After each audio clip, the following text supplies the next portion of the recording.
चाहत तू मेरी पहली, पहला है प्यार मेरा, तुझसे आबाद जैसे दिल का करार मेरा, हर पल रहे साथ तेरा, हाथों में हो हाथ तेरा। तू आशिकी मेरी कब से, मेरी इल्तिजा है यही रब से, तू ही मिले मुझे हर जगह, मेरे खुदा मेरे खुदा।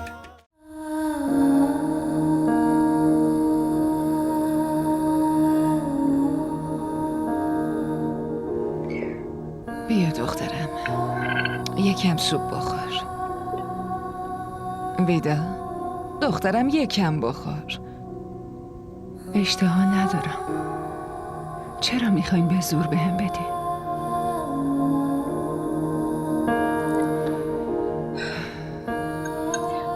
شما یه چیزی بهش بگین. این که به من گوش نمیده.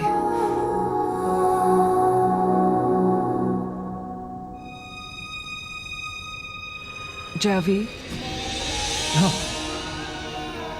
نفهمیدم چیزی گفتی. دارم با شما حرف میزنم. شما پدر و دختر منو چی فرض کردی؟ یعنی من دل ندارم؟ منم از رفتن سایم همونقدر ناراحتم که شماها ناراحتین. چی فرضم کردین؟ که خیلی قویه؟ خداوند انسانو خیلی ناچیز آفریده. جلوی اون ما اصلا هیچی نیستیم. ببین ویدا، سایم عمرش همینقدر بوده دخترم. اون اجلش رسیده بوده دخترم. باید قبول کنیم که قرار نیست بیاد. آره دخترم، قبولش کن، اون هیچ وقت نمیاد. اون نمیتونه برگرده. سایم نمیتونه برگرده.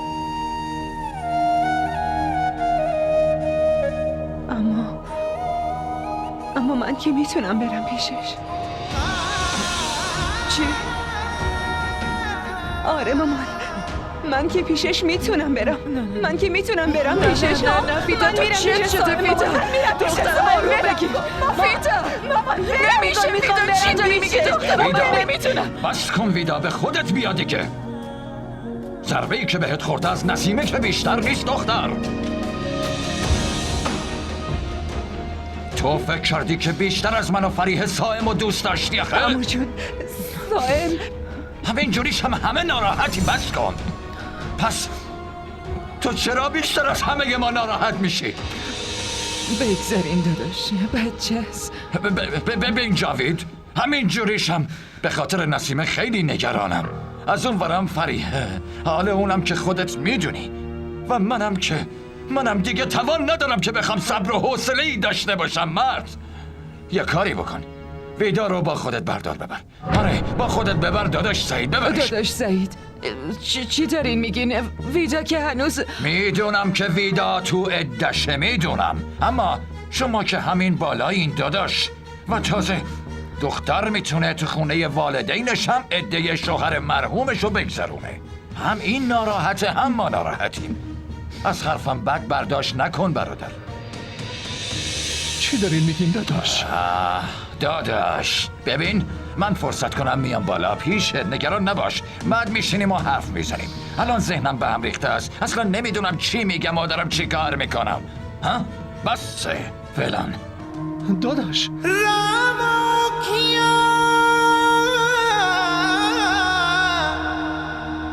ते पेंडे दूर देने की नवी खेड सजा गया تو که همین جوریشم دختر منی، اما وقتی در مورد ازدواج سایم فکر میکنم تو میای جلوی چشمم، چهره تو میاد دخترم. من فکر میکنم اونی که میتونه پسرمو واقعا خوشبخت کنه فقط تو هستی. خوشبخت بشین دخترم. دانیل، همیشه آرزوی قلبی بابات این بود که تو بتونی یه جراح موفق بشی پسرم و برای دوره تخصصت بری آمریکا. اگه آرزوی بابا این بوده برآوردش میکنم مامان. میرم. ای بابا، فکر کنم حاضر آماده نشسته بودی واسه آمریکا رفتن. فکر کنم که دنبال یه راه فرار از اینجا میگردی، درسته؟ واقعا چرا فرار کنم مامان ها؟ من که دزد یا قاتل نیستم. هستین، هم دزدین هم قاتل. من دزدی نکردم، کسی هم نکشتم. داداش، میدونین شما دل آیزا رو دزدیدین. الانم دیگه دارین آرزوهاشو به قتل میرسونین. اون چه دیوونه است. به جون تو من اونو فقط دوست خودم میدونم، همین. لطفاً بهش بگین که من نه تنها با اون بلکه با هیچ کی نمیخوام ازدواج کنم. من واقعا از شما معذرت میخوام. من میخوام رو کارم تمرکز کنم، میخوام درسمو بخونم. داداش، آیزا خیلی دختر خوبیه. من و مامانم خیلی دوستش داریم. راستش نظرمون اینه که بیایم نامزدیتون رو بگیریم. تا بعد از اینکه شما تخصصتون رو بگیرین که نه، حتی تا قیامت هم میتونه منتظرتون بمونه. نه، من کسی رو پایبند نمی کنم. خواهش میکنم مامان تمومش کنید. این چه شده؟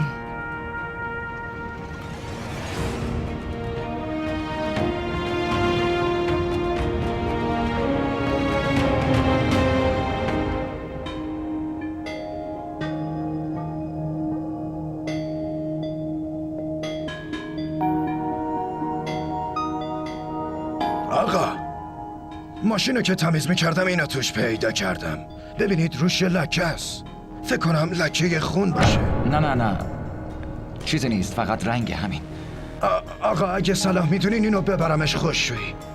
نه خب نیازی نیست، خودم یه کاریش میکنم. شما برود بفرمایید.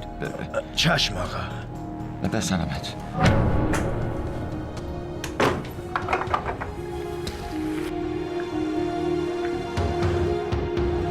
رو کت آقا لکه خون بود، ولی چرا با دیدنش رنگش پرید؟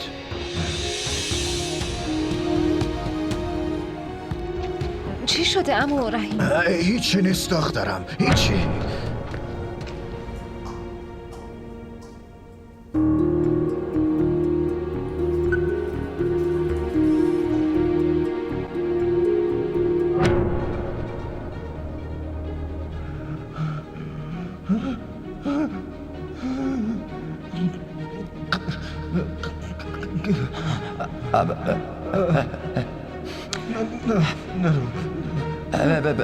ببخشید دوست من، ببخشید. پلیس داره میاد. اونا میبرنه. تو فقط بیدار باشه.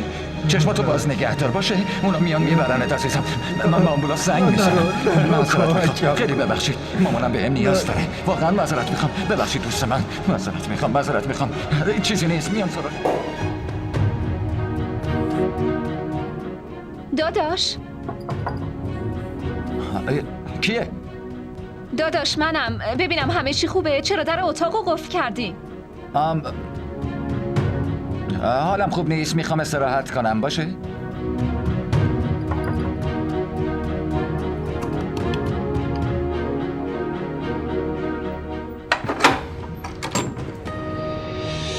داداش شما چتون شده؟ حالتون خوبه؟ خوبم، فقط یه خورده سرم درد میکنه. قرصی چیزی خوردین؟ آره خوردم. شما منو خیلی نگران کردین و حالا بیشترم نگران شدم، چون وقتی برین آمریکا مراقب نیستین و اصلا به خودتون رسیدگی نمیکنین. تو اصلا نگران نباش، من مراقبم. راستی بهم بگین کی چمدونتون رو ببندیم؟ بلیتتون رو تونستین بگیرین؟ همین که مدیر خبرشو بده من جمع میکنم. باشه، به منم خبر بدین.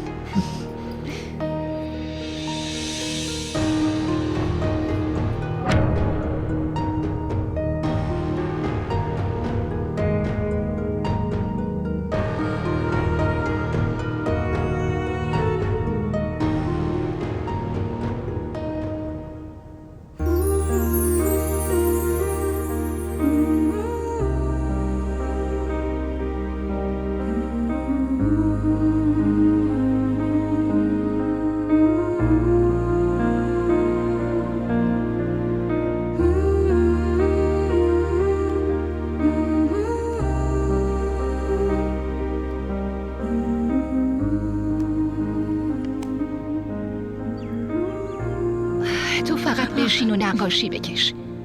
اونم تو رو ول میکنه و میره خارج.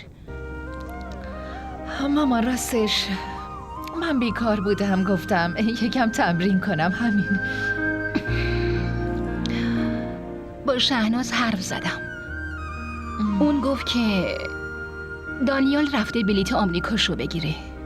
خب مامان اون که بدون خداحافظی نمیره. آیزا من در مورد خداحافظیش حرف نمیزنم، اما به هر حال اون باید قبل از رفتنش در مورد تو یه تصمیمی میگرفت. مامان شما چرا نگرانین؟ وقتی که دانیال از آمریکا بیاد همون جوری میشه که شما میخواین.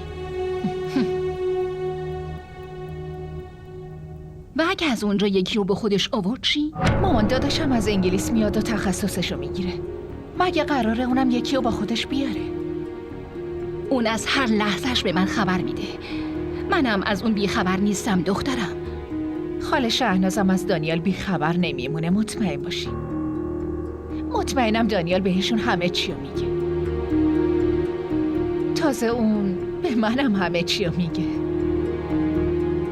مامان شما لطفا در مورد ما نگران نباشین. باشه آیزا، اگه تو این توهمات میخوای وقت تو هدر بدی پس هر کاری دوست داری انجام بده. اما دخترم من از طرف دانیال اصلاً مطمئن نیستم. شهناز تا وقتی که نیاد و به اسم دانیال حلقه رو دستتون نکنه من همین جور نگران میمونم. در ضمن من دیگه بیشتر صبر نمی کنم. وجیه چندین بار تو رو واسه سمیر خواستگاری کرده. مامان لطفاً، من بهتون گفتم همین که دانیال برگرده خاله شهناز باهاتون حرف میزنه. لطفاً هر بار اسم این سمیر رو پیش من تکرار نکنید.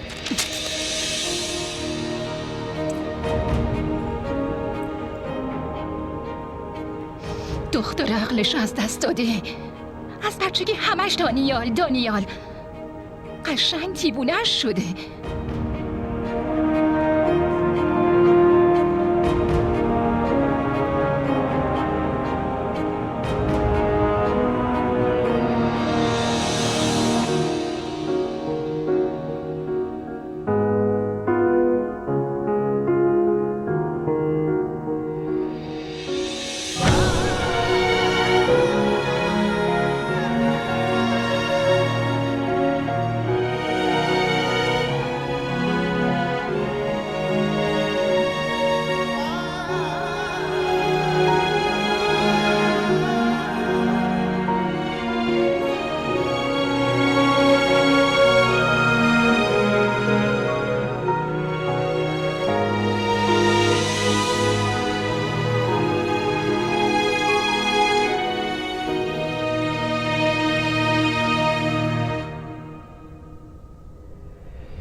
خدا صداتون رو شنید. حالا پدرتون خوبه؟ ایشالا چند روز دیگه مرخص میشه.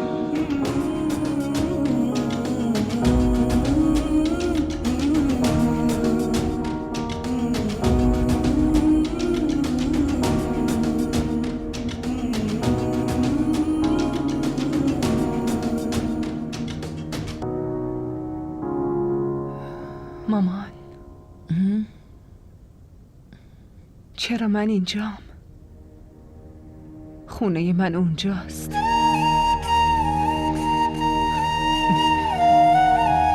چند روز پیش من بمون تا ازت مراقبت کنم دخترم، تا زودتر خوب بشی باشه. من که خوبم، زنمو خوب نیست. اون ضربه دیده، غمگینه، ناراحته، ممکنه کمک بخواد. من باید پیش اون باشم. باید مواظبش باشم. سایم چقدر زنم رو دوست داشت. الان منم باید همونقدر زنم رو دوست داشته باشم. ویدا دخترم، دور و بر زن دادا شدم زیاده. اونا مواظبش هستن. ولی دکتر تو گفته که استراحت کنی و تو فقط باید استراحت کنی. خوابم آرامشم همه چیزم و سایم با خودش برد. همه چیزم.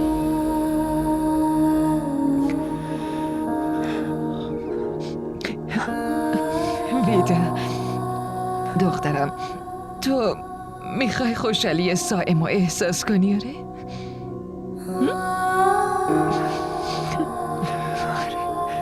بس پاشو وضو بگیر و براش قرآن بخون.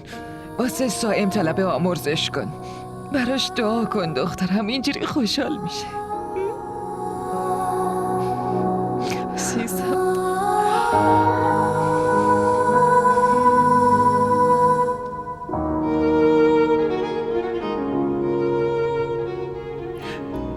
چی کار میکنی؟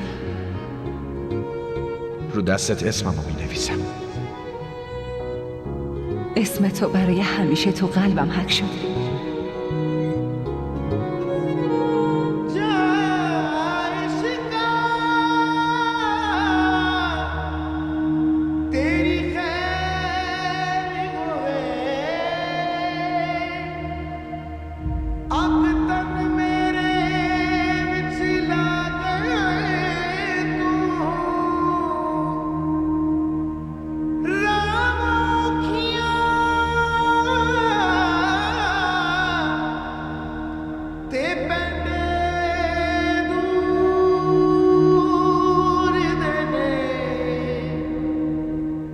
نسیمه؟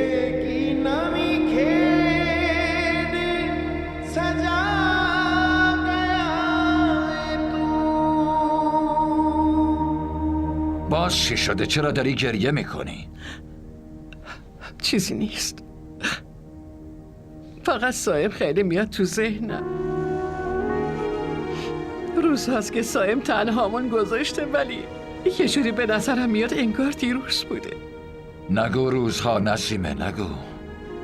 من فکر میکنم سال هاست که تنهامون گذاشته. اما من هر لحظه صدای سایم رو میشنوم که میگه مامان.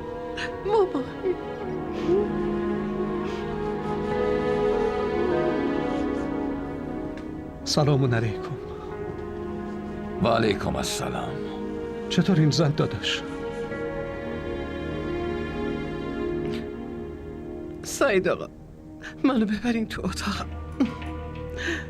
خیلی خوب. زن داداش، شما که خیلی ضعیف شدید. اون مادره که تنها پسرش تو اوج جوونیش مادرش رو تنها بذاره و بره، اون مادر چطور میتونه قوی باشه داداش جان؟ منو خوب ببینی، یه مرده متحرکم، فقط دارم نفس میکشم. خدا بهتون صبر و حوصله بده. میتونم غمتون رو درک کنم. ببخشید داداش جان، ولی اونی که غم دار باشه میتونه درک کنه و با دیدن کسی که این غم به خاطرش به وجود اومده غم بیشتر و بیشتر میشه و زخم آدم تازه تر. ویدا حالش چطوره؟ ویدا هم خوب نیست داداش. یا خدا. سعید آقا منو ببرید اتاقم، سرم گیج میره. خیلی خوب، بیا حالم خیلی خوب نیست. بیا.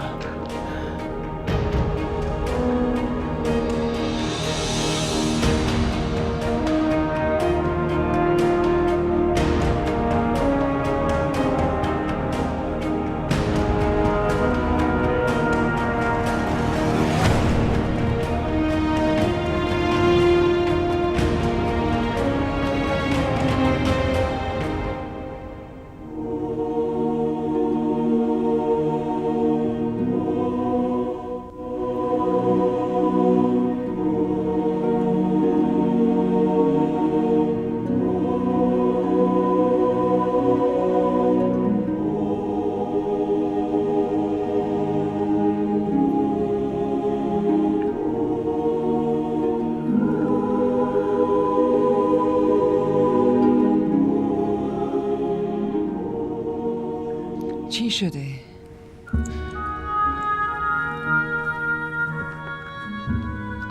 شما حالتون خوبه؟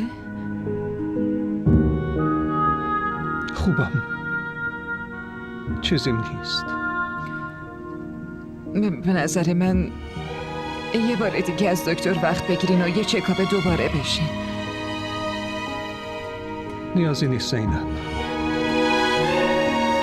نگران نباش. اتفاقی افتاده؟ جاوید به هم بگو دیگه. با این وضعیت که حرف و سخن زیاده. مطمئناً زن داشت نسیمه یه چیزی گفته.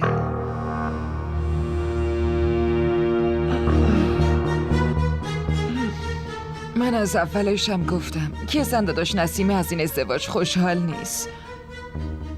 اون هیچ وقت نمیخواست که ویدا عروسش بشه. تو تقدیر آدم هرچی باشه همون میشه. و تو تقدیر دخترمونم اینو نوشتن. دیگه تحمل و حوصله این رفتار نسیمه رو ندارم. من همش داره دلم از این شور میزنه و بدنم میلرزه که خدایی نکرده یه وقت با ویدا با ویدا چی؟ چی میخواد بشه؟ بگو زینب. چی میخواد بشه؟ با اتفاقی که افتاده از اون بزرگتر دیگه چیه؟ من هر کاری که بتونم براش میکنم زینب، اما نمیتونم تقدیر رو عوض کنم. من ناتوانم. خیلی ناتوانم. خیلی ناتوانم. تو رو خدا ناراحت نشین. من میرم براتون آب بیارم.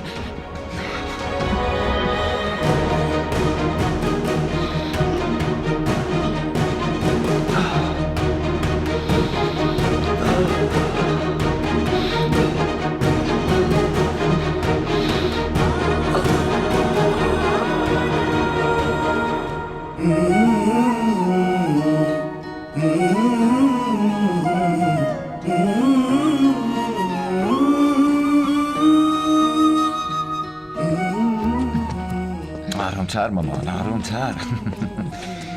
شما خیلی عجیبین. مگه من بچه‌ام که میخواین برسونیمم فرودگاه، اونم با این حالتون؟ هی بابا، من که قرار نیست تو رو تا خود آمریکا برسونم پسرم. فقط تا فرودگاه باهات میام.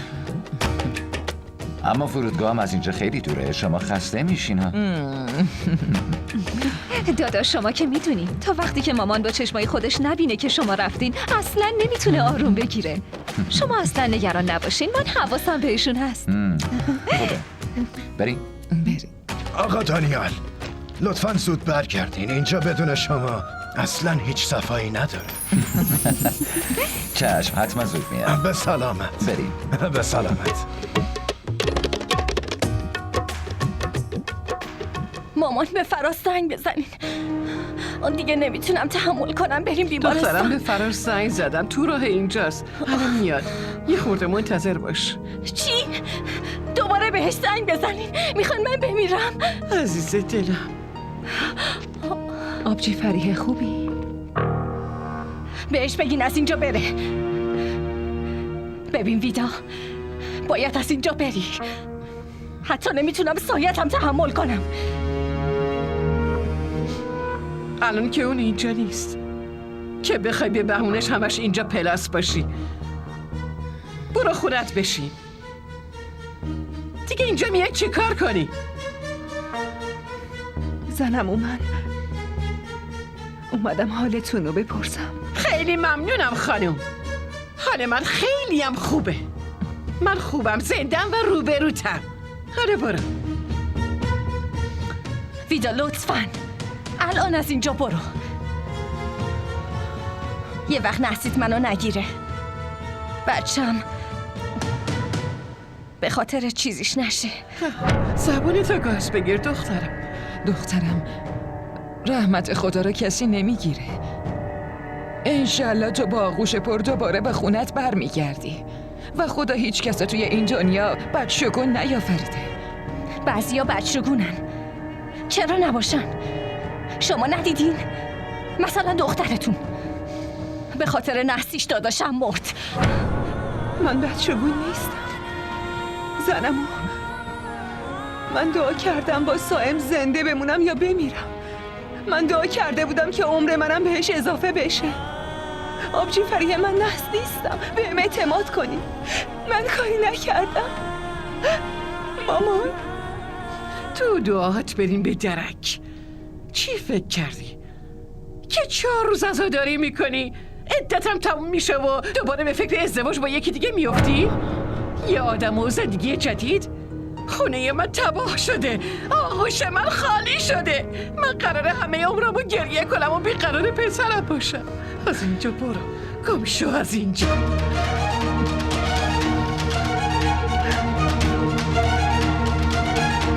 تو رو به خدا زینب، دختری نحس تو ببر. میخواد دخترمم بکشه. نمیبینی فریه چه حالی داره؟ اینو ببر، التماست میکنم ببرش. بریم طبقه بالا. بیا بریم دخترم، بیا. مامان فریه دخترم، چی شده؟ چی شده؟ فریه دخترم، خدایا دخترم چه شد؟ فریه عزیزم چشتو باز کن، چشماتو باز کن فریه، بیدار شو.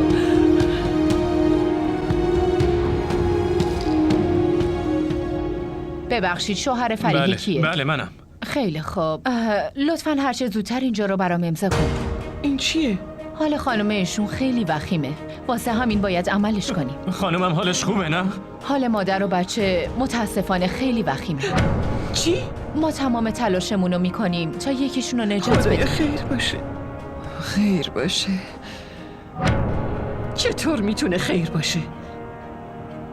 نحسی ویدا که خونه منو گرفته، دیگه خیری تو کار نیست.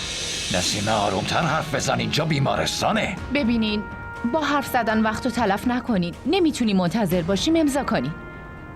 اینجا و اینجا.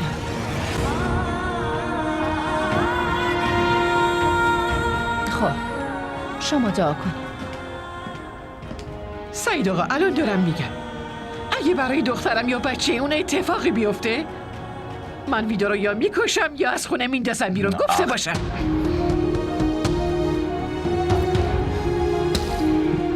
اینجا بیمارستان زن.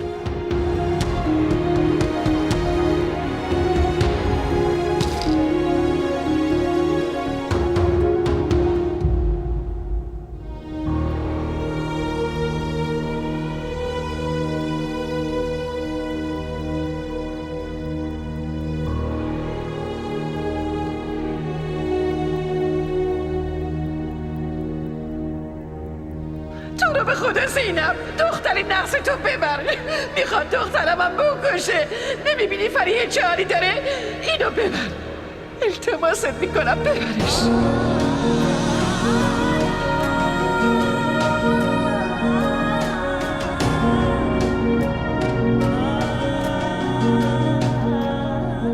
چی کار کنم؟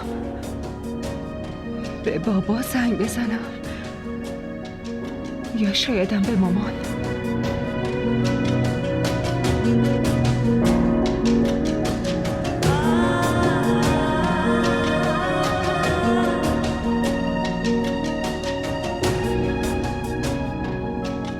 چرا مامان جواب نمیده؟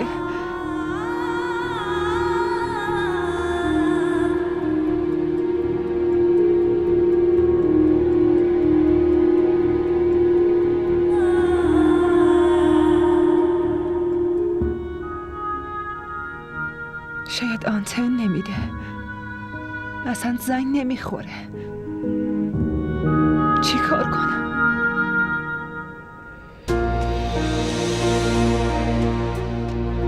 خدایا چقدر دیر شد. چرا هیچکی درباره دخترم چیزی نمیگه؟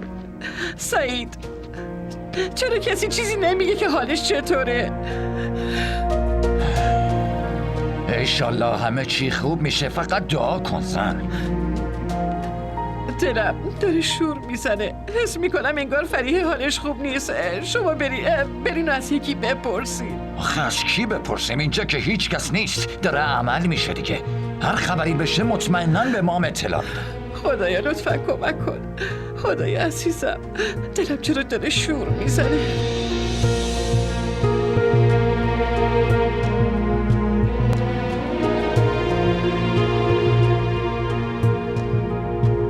دکتر، خانومم و بچم چطورن؟ دخترم چطوری؟ خانم دکتر، دخترم خوبه مگه نه؟ متاسفم. فقط تونستیم خانومتون رو نجات بدیم. خیلی تلاش کردیم ولی پسرتون زنده نموند. متاسفم.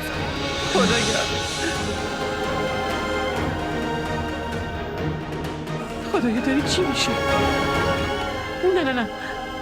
نه این غیر ممکنه. سعید داره چی میشه؟ روزه غم قبلیمو فراموش نکردم، الان این غم امکان نداره اینجوری بشه. آغوش دختر من نمیتونه خالی بشه. من دیگه اینو نمیتونم تحمل کنم. من دیگه نمیتونم. من میمیرم دیگه نمیتونم. زن داداش، باید خدا رو شکر کنیم که جون فریحه رو خدا بهمون بخشیده. این برامون لطف خیلی بزرگی.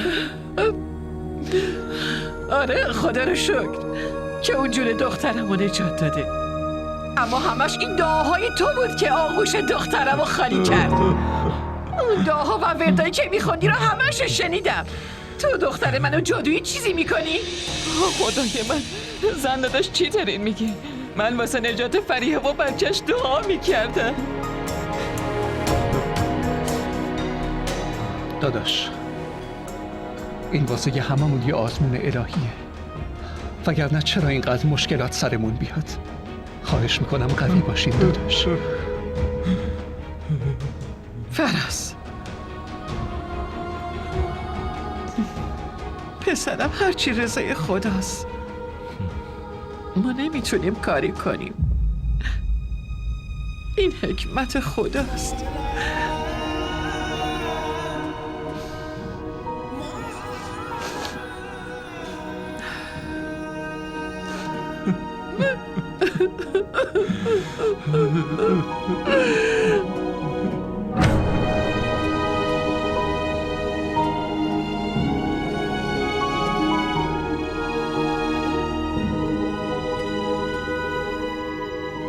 الو مامان، شما کجایین؟ من خیلی نگرانم، جواب نمیدین. چی شد؟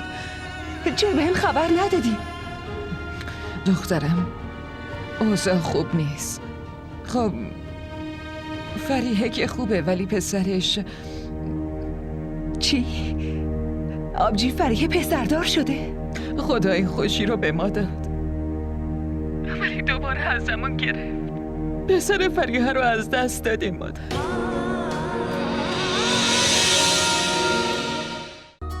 चाहत तू मेरी पहला है प्यार मेरा, तुझसे आबाद जैसे दिल का करार मेरा, हर पल रहे साथ तेरा, हाथों में हो हाथ तेरा। तू आशिकी मेरी कब से, मेरी इल्तिजा है यही रब से, तू ही मिले मुझे हर जगह।